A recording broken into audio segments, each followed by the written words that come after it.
Welcome to English for Public Administration 2. CD 2. Audio script by Dina Penn. Unit 10. Bureaucracy. Recording 17. Bureaucracy is the structure and set of regulations in place to control activity. Usually in large organizations and government. As opposed to adhocracy. It is represented by standardized procedure, rule following.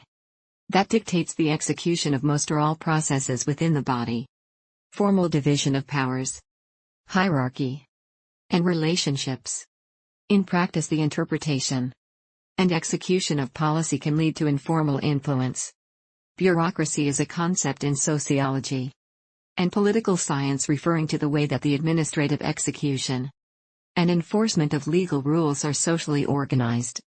Four structural concepts are central to any definition of bureaucracy. A well-defined division of administrative labor among persons and offices.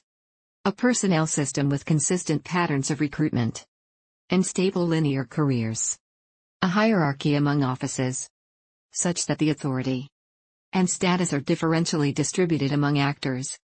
And formal and informal networks that connect organizational actors to one another through flows of information and patterns of cooperation. Examples of everyday bureaucracies include governments, armed forces, corporations, non-governmental organizations, NGOs, hospitals, courts, ministries, and schools. Max Weber has probably been one of the most influential users of the word in its social science sense. He is well known for his study of bureaucratization of society. Many aspects of modern public administration go back to him. A classic hierarchically organized civil service of the continental type is, if perhaps mistakenly, called Weberian civil service several different years. Between 1818 and 1860. Prior to Weber's birth in 1864. Weber described the ideal type of bureaucracy in positive terms, considering it to be a more rational and efficient form of organization than the alternatives that preceded it, which he characterized as charismatic domination and traditional domination. According to his terminology, bureaucracy is part of legal domination. However, he also emphasized that bureaucracy becomes inefficient when a decision must be adopted to an individual case. According to Weber, the attributes of modern bureaucracy include its impersonality, the concentration of the means of administration, a leveling effect on social and economic differences, and implementation of a system of authority that is practically indestructible.